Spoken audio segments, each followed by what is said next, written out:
Excuse me, I'm next in line. Move. Excuse me, I'm next in line. Watch out. Excuse me, I'm next in line. I said move. Excuse me, I'm next in line. All right. Hello. I'm your host, Will D. And let's do a quick sports rundown. First, we have the Knicks somehow moving up to sixth place. I was watching them earlier, and I say somehow for a reason.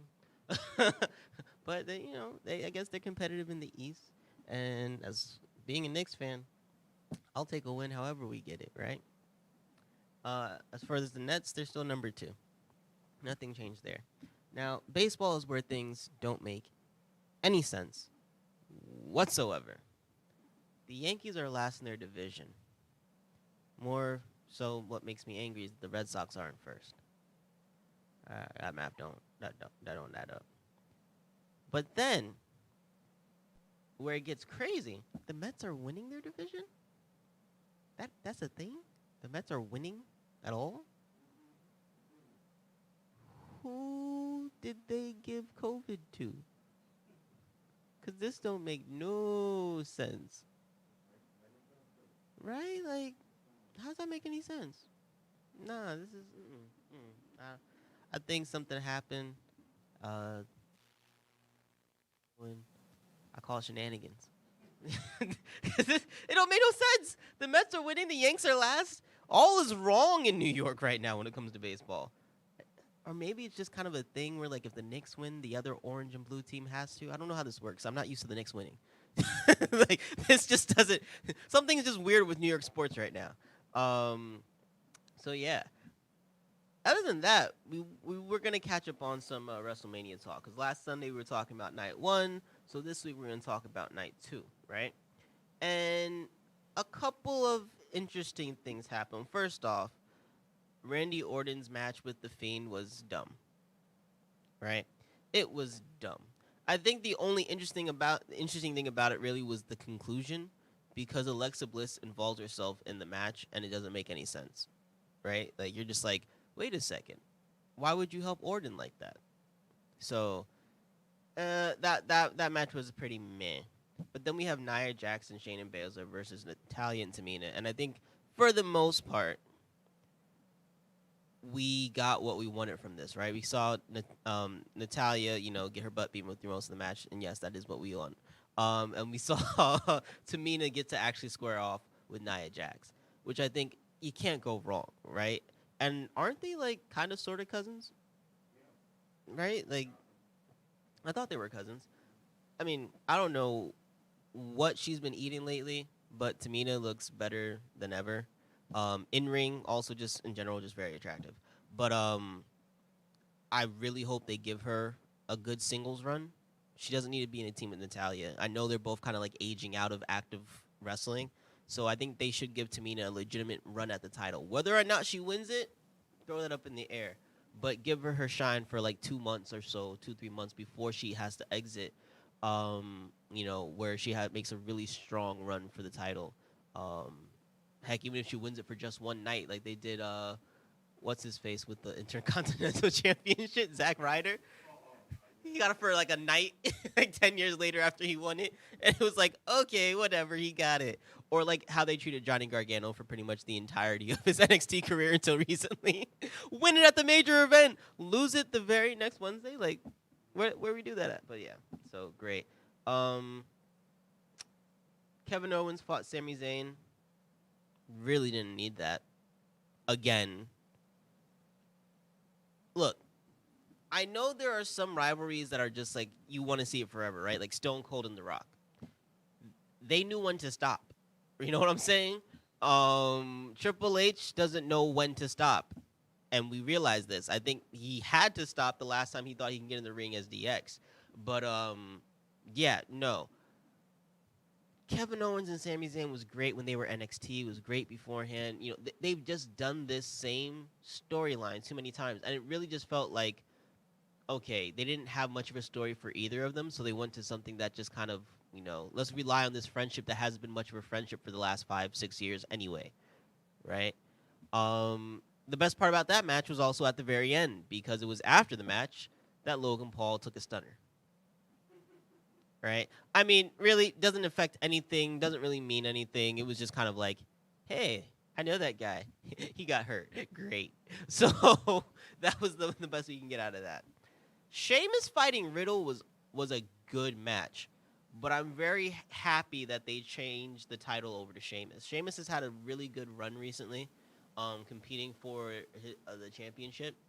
And so to give him a secondary championship to make him relevant all the more, because Matt Riddle, he was riding this really great wave from NXT, right? He didn't do the most on NXT, but he was a fan favorite, gets promoted to the main roster, causes waves from the beginning, and after he wins the championship, just kind of fades into the black. Like, look, I know WWE recently made cuts. I don't know how you keep around the bro, but you get rid of Aleister Black.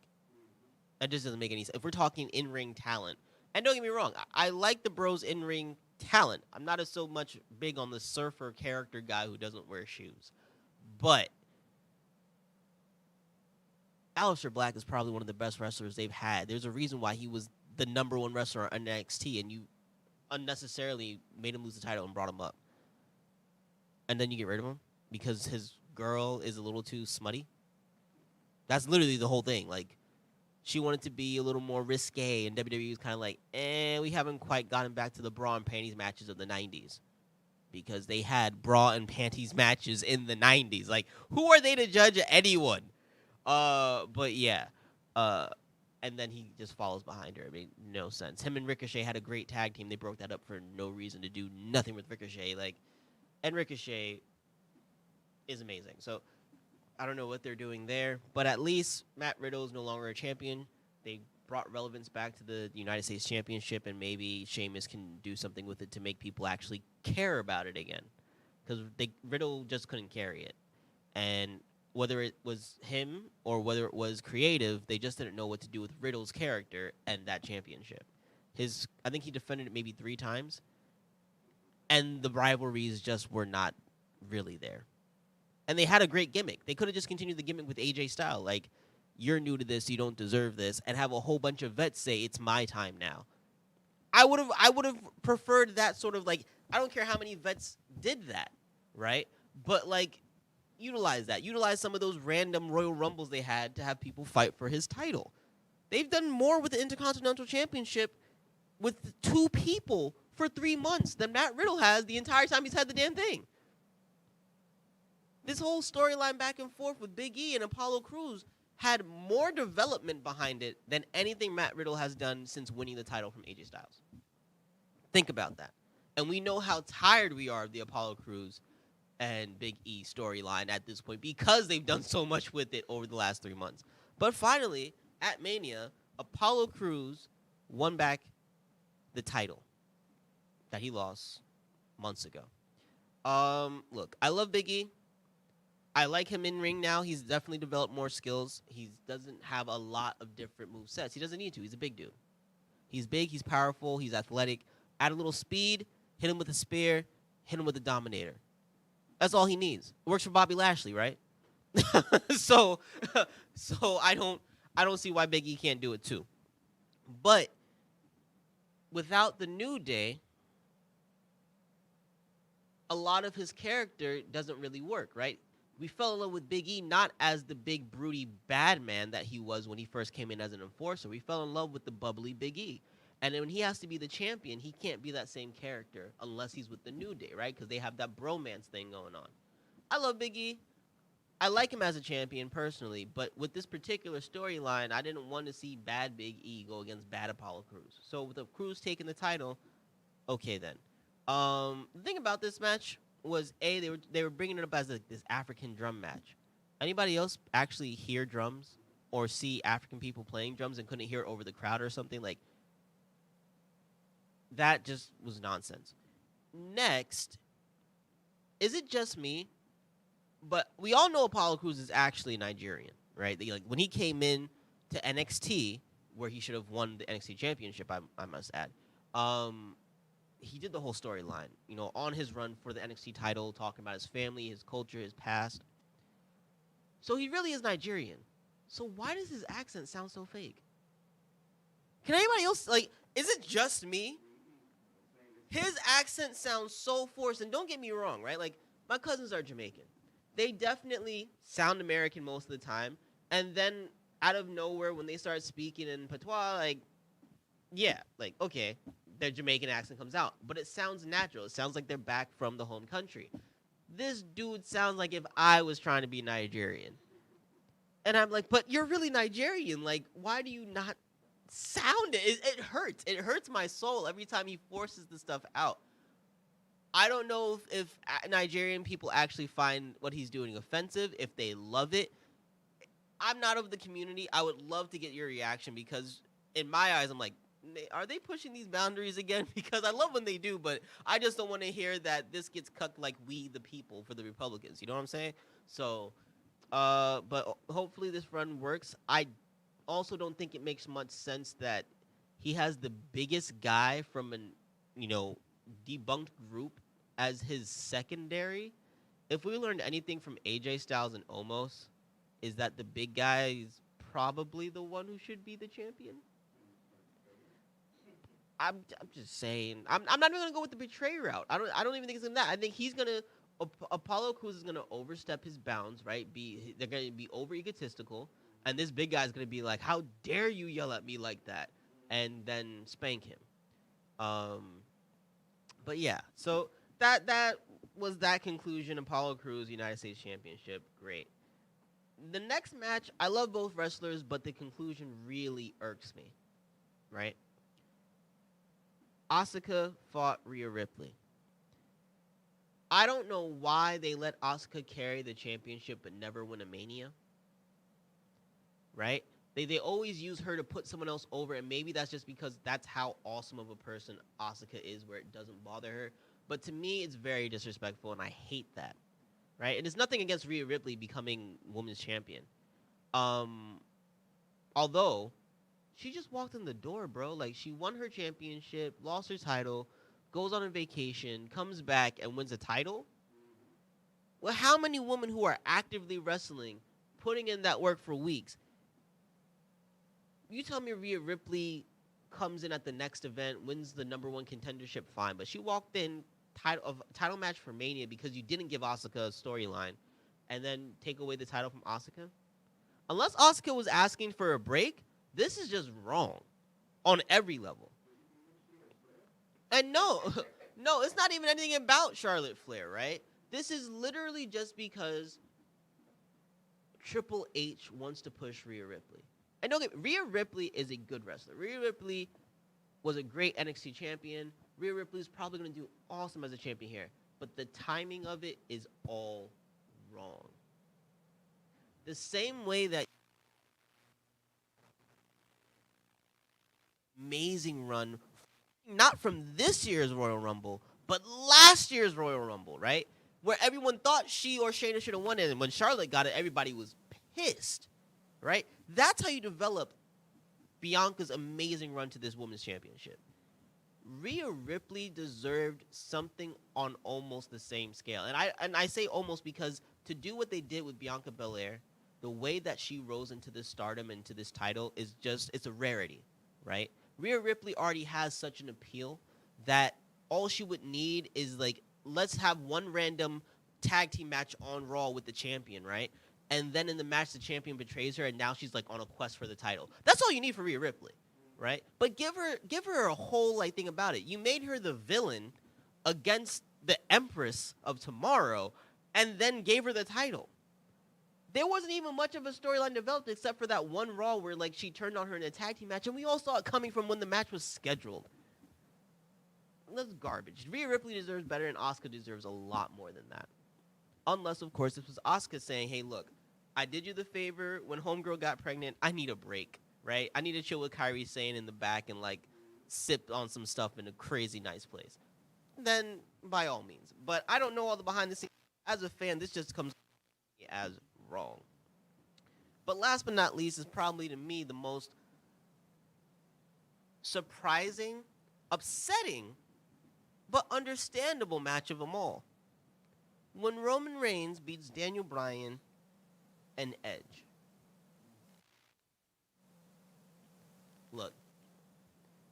we all wanted Edge to win. And I think that's why they did what they did. The moment Daniel Bryan got into this match, Roman Reigns was retaining the title. I don't think anyone wanted to believe it. I think people wanted to be that, because they don't want to ruin Roman's greatness, Edge is going to have to be manipulative and win when Bryan takes out Roman or whatever. And that's why they kept putting Bryan over Roman, but always losing to Edge.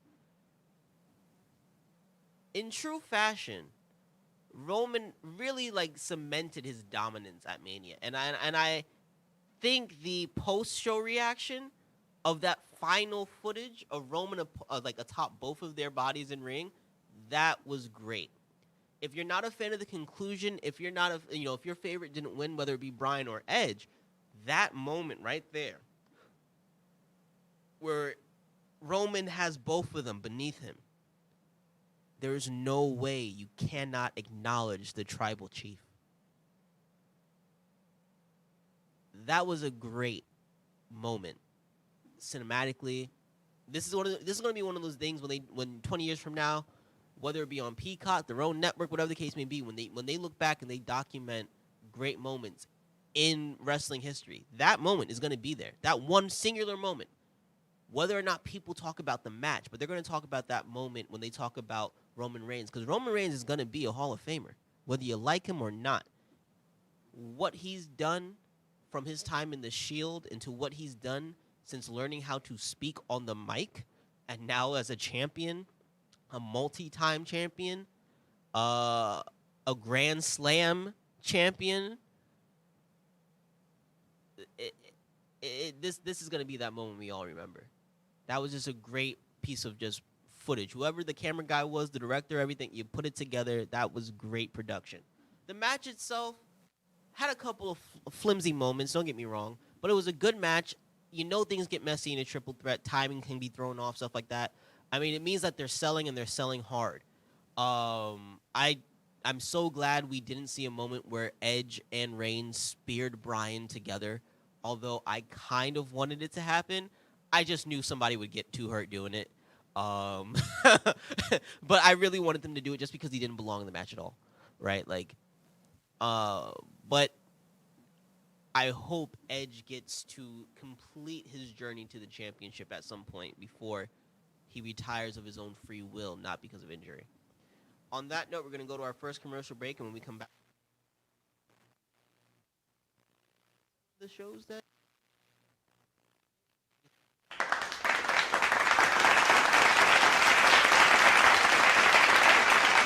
Hi, I'm Charles Alomont, and I want to thank you for watching the LDM Network.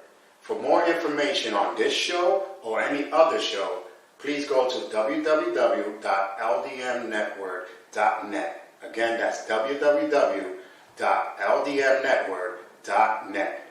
And now, let's get back to our show.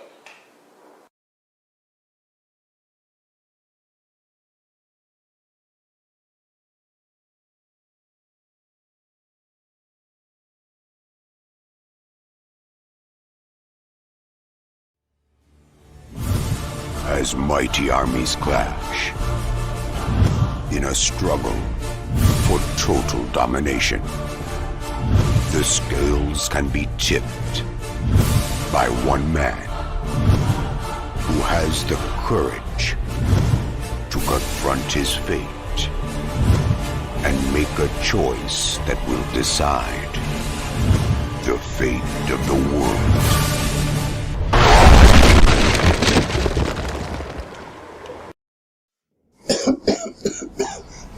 Guys put a lot of smoke in today. Wow. But anyway, we expecting a real superhero? I don't think so. The real life superheroes are the ones that are helping out in their community today. And the LDM show will be there to bring you the events and stories to life. Do you know a real superhero? Let us know. But for now, follow us on Instagram and Twitter, and like us on Facebook. Also visit our websites for photos, videos, and updates. But until the meantime, hey, I gotta be out of here.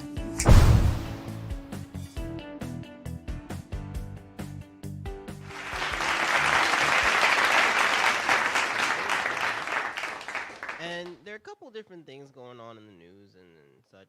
So, first, Usher Bucks. So, for whatever reason, Usher went to a club and was paying the dancers with money with his face on it. And of course, after some time, they realized and they were mad about it. But it's Usher. I mean, really, you mad he gave you something at all? Just be glad it wasn't the clap. Like, it's Usher. I don't know why people didn't notice immediately that it wasn't real money. That was the sad part. You would think that if anybody would know what real money looks like, whether it be a 50 or 100, it would be a dancer. Just saying. The other thing about it is, how much money did he spend to make that money printed? Because the other thing about money is that it's a very unique paper.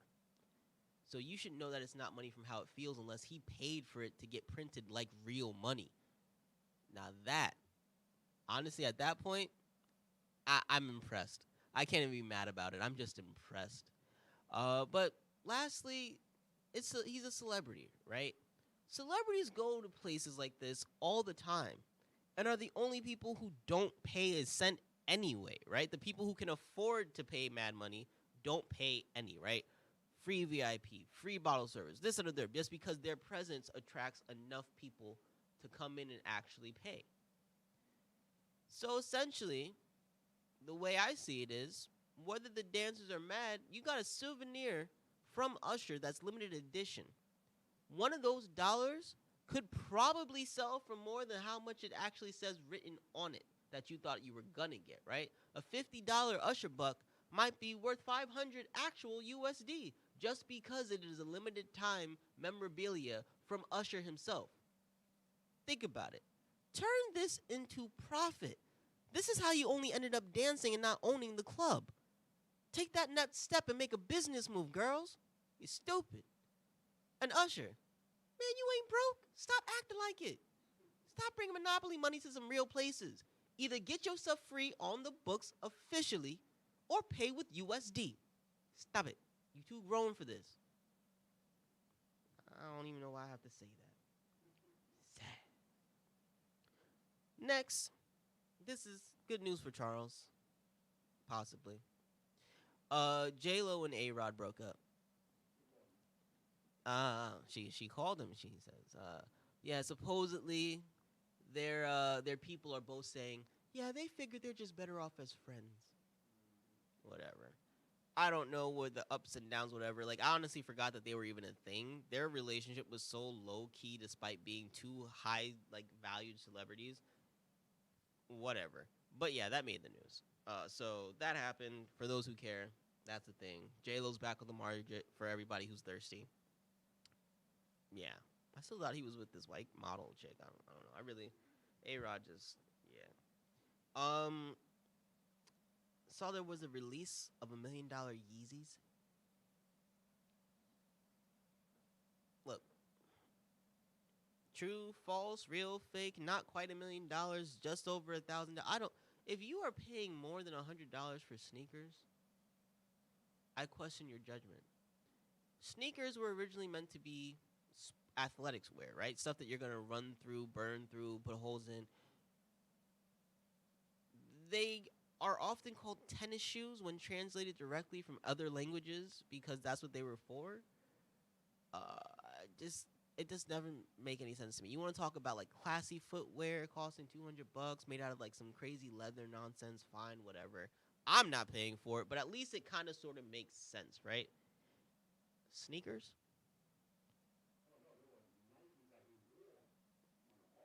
I know. But here's the thing. These are just sneakers, right? These are just shoes, period. Not even that, but they're used.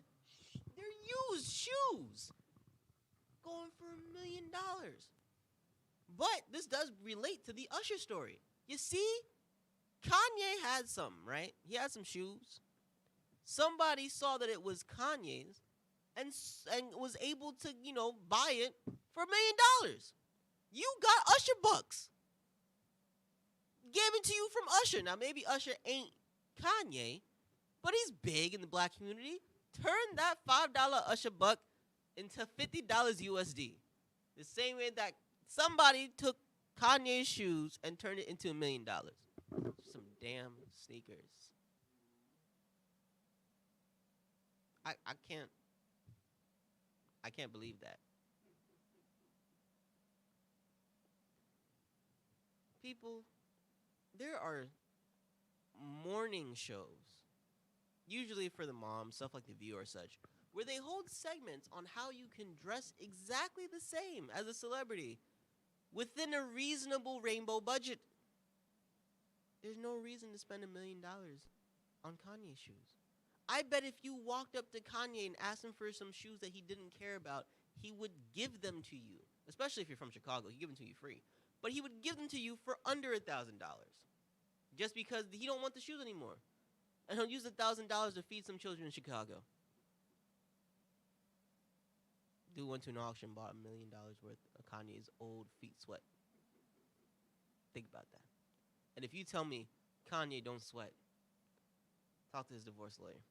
Next.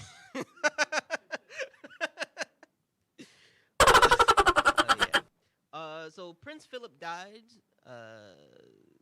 married to the Queen and grandfather to the two princes that everybody talks about, William and Harry. I'm left only wondering, why the hell does any American care? This guy didn't run anything, right? Like, oh, the Duke of York is dead. What does the Duke of York do? They hold no status except they get money, right? Like, the Queen's family pretty much rents England to itself. Says you can self-govern and you can act of nothing, but this land is ours. We own it, so pay us money to run your establishment, and then you can run your establishment. Like, that's how that works. The British government signs in laws, and then the Queen writes her name afterwards, like, yeah, this is official tissue. I'll allow this to happen on my land. Like your landlord, if you want a pet when they normally don't allow pets on their property. That's how this works. This dude isn't the Queen, so why does anybody even care? It really doesn't affect England the way you think it does. And either way, it doesn't affect us. We are Americans. We fought a war over tea to get away from them. Think about this. A declaration of war to the British is throwing some tea in the water, right? Like, yeah, that happened. That's actual history. White, black, Spanish, that's American history right there. Threw some tea into the damn water. We got pissed off about having to spend extra money on some tea and got our own nation because of it. Think about that. All those Native Americans dead because we threw some tea into some water. Yeah, think about that. Like, whatever the royal family does, they do. Sorry for your loss, but honestly, why as Americans do we care? Why? We don't have any idea, don't give two craps about the Prime Minister of England. Why do we care about a powerless royal? Really, honestly, who cares? And then people were, oh, well, Harry and William are finally talking since all the black nonsense. And? They lost their grandfather. They're gonna say hello. Who the hell cares about the rest? You think Harry's joining the royal family? Okay. And if he does, who cares? Like when people found out, oh, the royal family is racist. Really? You're surprised by this? Huh? They're like, oh, well, you know, especially since Meghan Markle isn't even all black. We have a one-drop rule in America. Where do you think that came from? Like, you know, like, I don't know. Maybe it's just me. Maybe I'm just that cynical black man when it comes to, like, Europe. But, like, no, it's just ridiculous. And then, in the world of science, this one I thought was pretty cool, pretty weird, and I think bringing up some stuff. In an attempt to start to figure out how to create transplant organs, the U.S. and China started creating embryos made out of human and monkey DNA. Now, I don't understand all the science, and maybe that's why, but why did the monkey part have to be added in? I don't know. Is it, that might be a legal thing, that might be a science thing, I don't know. But I think more than even the fact that they're growing embryos for transplantation, right? Like, Okay, let's grow out full thing, have an arm that we can use somebody a liver or this or whatever. But like, why the monkey DNA? And I think that's what's going to be the biggest bothersome part about it. Again, I refer you to Fire Candy about the state of the world as predicted in the early or the late 90s, early 2000s, right? Read the manga, makes some sense. Perhaps that's some of the stuff that they're, coming up with as a solution, but yeah, just somebody really needs to explain that monkey DNA part. A little funny there. But if the research does turn into something successful, right? These embryos are able to be utilized for transplants, monkey or not, maybe we can save some lives. One thing that is hard about the transplant list that we have, no matter what country you're in, is that the number of donors is limited, right? I mean, you're either waiting on someone who's about to die, someone who has the galls to actually go through with the surgery, someone to be in a major accident. It's so situational because what person wants to give up a part of themselves that they themselves may need? Are you getting it from someone who recently died? Are you getting it from someone who's dying? Are you getting it from someone who's like willing to do it? It becomes a problem. So you have all these people who need parts, not enough people giving parts, not enough places to get parts from. Maybe you need to learn to like to eat bananas and swinging trees. I don't know. Just it might save a life or two. And one life is enough, right? We say that one life lost is too many. Why not one life saved be enough? Think about it that way. Now, there are two things that have irked me. One of them was the Yeezy thing. I just can't get over that. But earlier this week, I read something from Fox News bashing how Biden, is stomping on Second Amendment rights, trying to push Congress to utilize gun reform, yada, yada, pretty much NRA bullcrap. Thing about it is, this article comes out the same week you have somebody go postal at a FedEx place, right? So a president pushing for gun reform, regardless, blue, red, whatever, I don't care who the person is, but a president, a leader of a nation pushing for gun reform the same week that 8 people turned up dead doing their job. We're not talking about a soldier, which that would also be a major loss, but soldiers go at least knowing it's a possibility. We're talking about the mailman, son. His biggest worry used to be whether or not yo daddy came home, if you catch my drift, right? But not being actually at the post office and having somebody come in and go crazy. It doesn't make any sense. So what am I irked with? The criticism. Who does that? Who gets mad that a president is pushing for an agenda to create safety, right? Don't get me wrong. The Second Amendment is a thing, and it was created in a time when you had muskets, where it took longer to reload than it did to be able to, actually kill somebody. If you want to tell me that every person in America deserves the right to bear a shotgun, and as many shotguns as they want, I'll give you that. Shotguns usually, unless you're a beast, take 2 hands to hold. They have a limited amount of ammo. And if you use one, it's going to take a while to get to a second one anywhere in your house. So, yeah, they're useful, but they're also safer to use than if we're talking about even a pistol, which can let off, 8 to however many rounds, easy, quick reload, one in the chamber type of situation.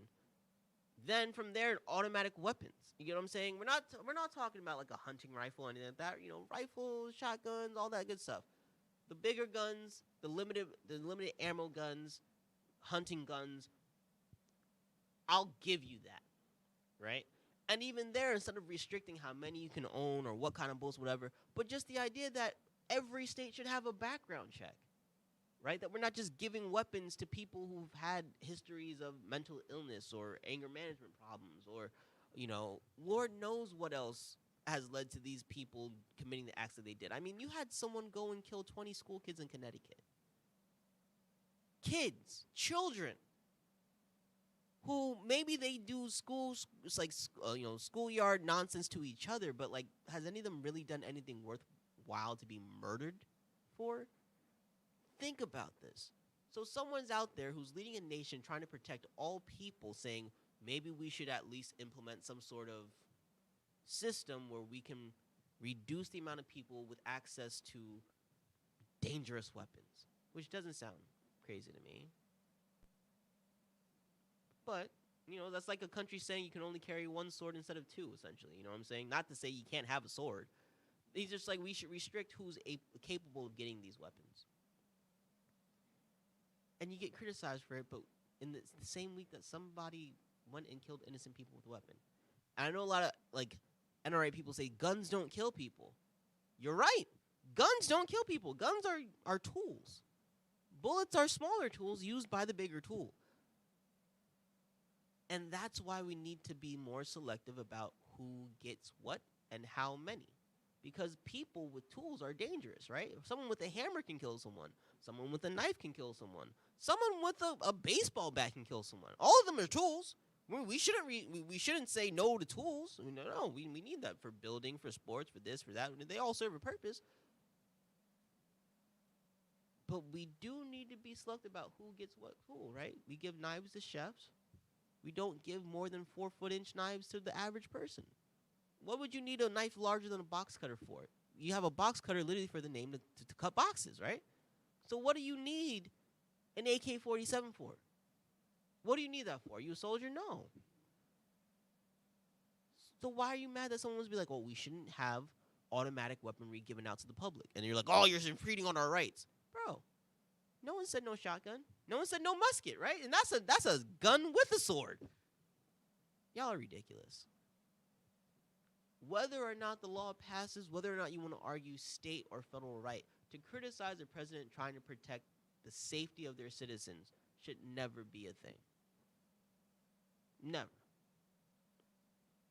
It just is what they should be doing, right? We elect them to protect our ideals.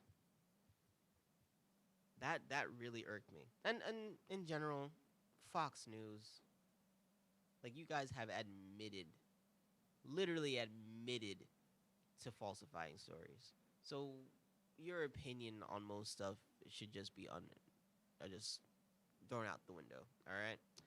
On that note, we're going to head to our second commercial break. When we come back, there's some movies that we should be talking about. So Charles, if you could, take us on our next break.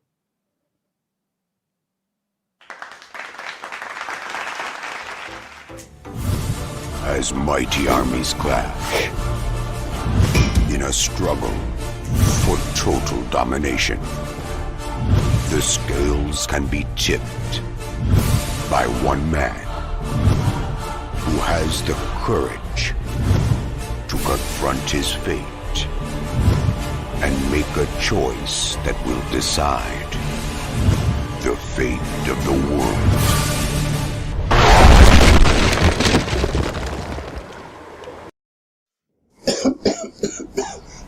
Guys put a lot of smoke in today. Wow. But anyway, we expecting a real superhero? I don't think so. The real life superheroes are the ones that are helping out in their community today. And the LDM show will be there to bring you the events and stories to life. Do you know a real superhero? Let us know. But for now, follow us on Instagram and Twitter and like us on Facebook. Also visit our websites for photos, videos, and updates. But until the meantime, hey, I gotta be out of here. Hello, I'm Charles O'Roman. I'm proud to announce the new internet television station called LDM Network. And on this station, we're going to be bringing you live talk shows, music reviews, independent music artists, videos, sports, live events, and much, much more. Go to www.ldmnetwork.net for more information and all the shows that are going to be on this network. Again, that's www.ldmnetwork.net. And hey, if you are an independent artist or you love to hear independent music, go to our new radio station called LDM Radio.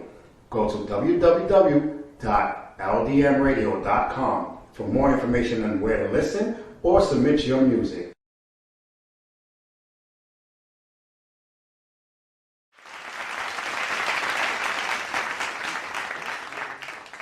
We have our finalists, right, for the award show.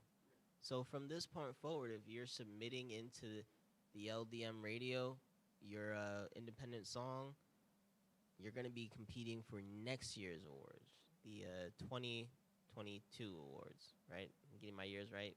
Last year just threw me all the way off when the whole world shut down. I'm like, am I missing a year? Just remind me real quick. But yeah, so if you, any genre, any production status, if you have an original song, and emphasis on original, don't need a remix, don't need you covering somebody else's joint. If you have original music and you want some place to have people hear it, throw it in. We'll give you a shot. We'll let our fans vote if you deserve an award or not. Plain and simple. Now, as for the special movies and shows that you should be watching, let's see what we have for you here. So, first off is a new movie called Nezha Reborn, and it's spelled Nezha, like Nezha, but of course it's Asian, so it's not said how it's spelled for us. Recently there was another movie about more so closer to the older tale, where in old China there's a young kid who realizes he's a god. This one is about the reincarnation and a different story, a different legend of how he either saves or destroys the world. What I like about this Chinese CGI animation is that it's somehow smoother than when Americans do CGI, and even sometimes when the Japanese do it. So it's an art style kind of like the Final Fantasy movies, right? And it comes across very well. The action in this movie is really good, but the story itself, kind of there is a lot of parts throughout this film where it feels longer than it is, and they almost seem unnecessary. But again, I do remind people that like storytelling in Asia is much different than storytelling in America, right? An Asian action flick is not usually done the same way as an American one, and vice versa. So the disconnect there may just be the lack of interest in that cultural artistry. You know what I'm saying? So for that reason, because I can, if it affected me and I'm aware of the issue, I gotta give it a 3 out of 5, because it's a solid, fun watch. If you got not much else to watch, it's not just for kids. It's just an animated styling. So for instance, an animated series like The Simpsons or Futurama, that's not for children, but because it's animated, people think, oh, it's a cartoon for kids. So this movie isn't necessarily a cartoon for kids. It is more kid-friendly than an episode of Family Guy, but it is definitely violent enough for adults to enjoy. So I give it a 3 out of 5. Give it a shot. It's on Netflix. Then there was a series that just released starring Jamie Foxx doing too much, yet again, called Please Don't Embarrass Me. Honestly, I enjoyed this short series better than the last part of Family Reunion. This was actually pretty cool. What I love most about the show is exactly what I hated about how it ended, and it's the continuity. The show does pick up each new episode kind of making remarks to plots from previous episodes. So we are moving in continuity. It's not a bunch of random events. It's not exactly just day-to-day life, right? Like almost each episode almost tries to bridge off of the last one, either by plot or even from a moment or something that recently happened at the ending of the previous episode. So what I was disappointed in was kind of how abruptly it felt like it ended. It was a lot shorter than I expected, and a lot shorter than it felt it should have been. Because of the continuity feel, I felt it should have had a more, I guess, all-encompassing conclusion, like a more satisfying season finale. I don't know if this is the ending of the season, because sometimes, with these Netflix things, it's 6 episodes, and 6 episodes will make a whole season. But I thought all in all it was a pretty good show. I liked the casting of the show. A couple of familiar faces, but a lot more unfamiliar ones. And David Alan Grier is just great. Just, yeah. Like, the Carmichael show should have been so much longer, and I'm glad to just see him on something yet again, pretty much right after. So I give it a 4 out of 5. It's good. The only reason it will not get a perfect score for me is not just the ending, but they did that episode that, of course, has to be about God and why you should believe in God. And yeah, I mean, I know it's a Southern black show. I know Jamie Foxx is from Texas, but like, I really could have gone without the preaching. Really. I don't need 30 minutes of why we should make young people believe in God and go to church. We don't need that. We don't need to hear from people who are also from a generation full of just Sunday-only Christians. So please, save it for grandmama to talk about. Don't put it on my television. Thank you. But then there was Last Kids on Earth. I love this series. It's a really fun series. I thought it was one of those things that was just for young kids, but it's actually a lot, for a whole entire family to enjoy. And they recently released an interactive special. So Netflix loves doing this with a lot of the kid and tween-based series where they give you, the option to choose different ending storylines, like those books back in the day for all of us old folks where, the Goosebumps books, and you flip to page 53 if you want to see this, or page 68 if you want to see that. So you get to do that interactively. I've seen better interactives done, though, on Netflix, right? Whether we're talking the Carmen Sandiego one, which had an array of options and story endings. Boss Baby had probably way too many conclusions. What I liked and didn't like about it was literally the lack of options, right? I went and watched every possible ending, and it felt like most of the choices that you made would still lead to maybe only 1 or 2 different endings, and it was kind of like, oh, okay, so I did this, 9 times for 2 results? The one that killed me, there's an ending where, they're dead, they dead tell you, oh, we're going to pretend 3 months of our lives didn't happen. I was like, wait, what? How is that a thing? I mean, I know the world is over, but, you're like, nah, we're just going to pretend 3 months didn't happen. Let's celebrate a birthday. That was awesome. That was the only one where I was like, yeah, all right, this might be worth it. And it's not the ending. That's why I don't mind telling you. It's one of the mid-tier options, but it's just kind of like, where do they do that at? So, yeah. Hopefully that gives you something to look for and hunt for while you're watching. But like I said, it shouldn't take you too long. There are not too many different options. And I think that hurts and helps, right? It helps you get through it if you want to see everything.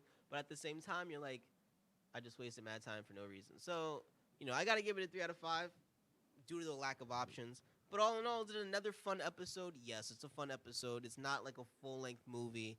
It's another good episode of this show that has a really great gimmick of kids surviving a world full of zombies and monsters and whatever, but their friendship kind of helps save them. And last but not least on this list is a movie that I recently came out in theaters called The Unholy. Now, I was asked to go see a horror movie this week, and that's why I went to go see this. If I had saw the trailer of this movie and wasn't then asked to go see a horror movie, I would have definitely skipped it. Was it better than my expectations? Yes. Was it actually good? No. I gotta give this movie a 2.5 out of 5. The only redeeming factor for this movie for me, and why I think I would even suggest it to someone, be like, hey, if you got nothing else to watch, find a free version of this movie. I'm not gonna tell you to waste your time in theaters. Is literally the monster. So The Unholy is a story of a girl who gains the power to perform miracles through supposedly Mary, right? Jesus' mom. Now, as someone who understands bits and pieces of Christianity, right? Aren't you not supposed to worship anyone other than God himself? So why are we worshiping Jesus' mom, who was just another person? That off the rip let me know something's wrong with Mary. The story gets into the history of a town, why Mary is speaking to this one girl, yada, yada, yada. And throughout all of it, there's this theme of for everything that is, heavenly, something demonic has to follow because good brings evil and evil brings good. The monster that is in this movie has a really great design. The best part of this movie was every time they revealed some part of this monster, except for one where like it just looked really dopey and stupid because like, well, you already know where the jump factor is gonna come in, but it had a really great face. It was almost realistic. They did some really good build up and setup with like the body figures and the shadows. There's a really great scene where the monster appears on a computer and how they did the digital version. It was really, really well done as far as that. And I think that made what was a slow movie worth watching, right? They got a couple of really good jump scares out of it. But this movie also isn't rated R. And I think that also hurt it. Moments that they were able to build a jump scare didn't really hit with a this is going to give me nightmares because they lack the graphics to do so. When the monster appears out of nowhere in a movie and then you see how the monster kills, that is what makes a horror movie, right? It wasn't just, oh, we know the killer sneaking up on the girl in a slasher flick. It was watching him actually stab her or slash her or whatever. They do the whole the monster appears, the screen fades the back, you hear some screams, then later you see a dead body. The closest you can see to actually seeing a kill is somebody, like being hung, but they were already dead. So it lacked that aspect of it. But the monster itself was really good. The jump scares are pretty solid. If you have nothing else to watch, you've run through your list on Netflix, you run through your list on Hulu, you run through your list on Amazon, which I will be watching the movie Them for next week. Looks like a pretty good, solid horror flick on Amazon Prime. So I'll be watching that for y'all. I'm also gonna go and try and see Mortal Kombat for y'all, and Demon Slayer dubbed because I've already watched it in Japanese because I'm awesome. But they're both being released on the same day, so I'm gonna watch that. But this movie will suffice if you get through your queue list and you're just like, oh, in general, if you just want to watch a B-rated horror movie, this isn't a bad one. Like I said, the jump scares are legit. I think I counted about a good 10 jump scares in this movie, and 6 of them are actually like, oh, okay. Not to say you don't see it coming, but it's the timing. Jump scares are normally pretty predictable in today's society. We watch too many horror movies. But the timing is very well done because when you finally let your guard down, that's when it comes. So it was that aspect of it. But all in all, the plot, everything is very predictable. So, yeah. Now, Charles, you got our fans of the week ready? All right. So who do you have first? Rachel?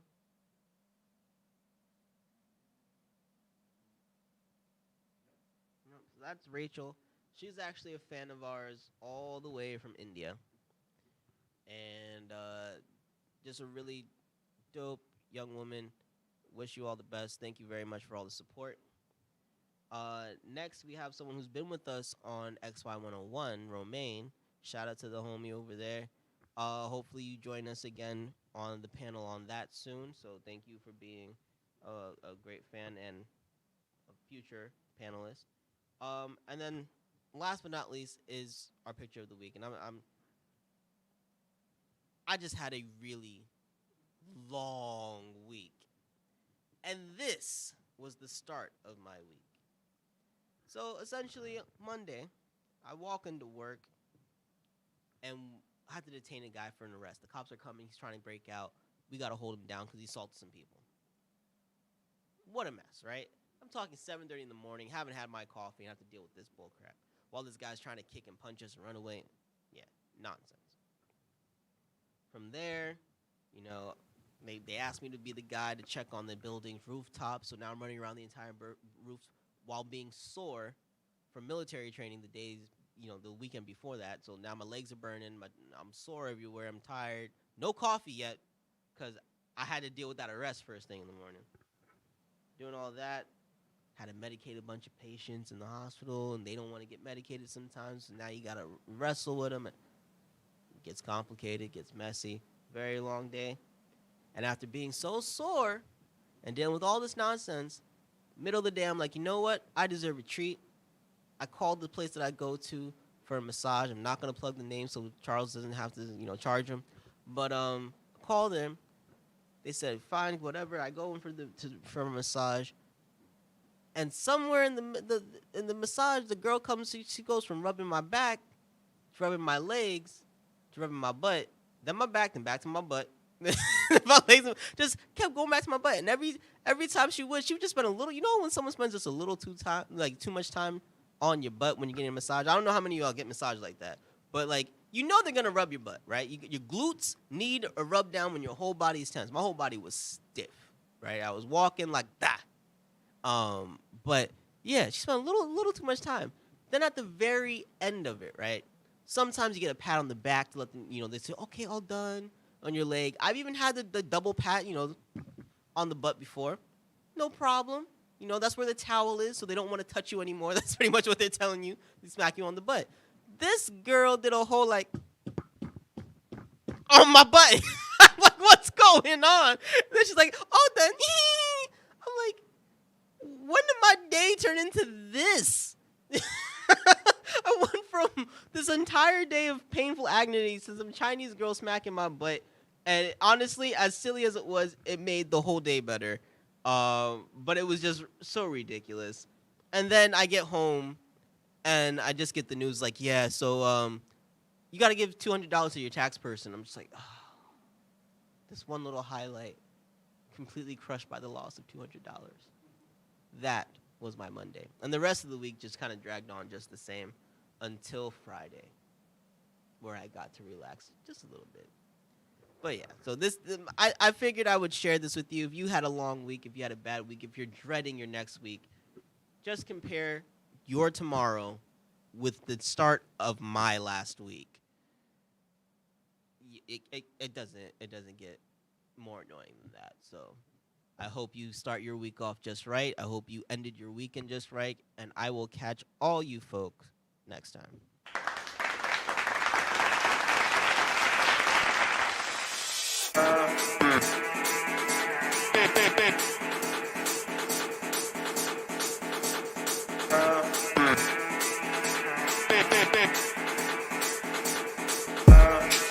Excuse me, I'm next in line. Move. Excuse me, I'm next in line. Watch out. Excuse me, I'm next in line. I said move. Excuse me.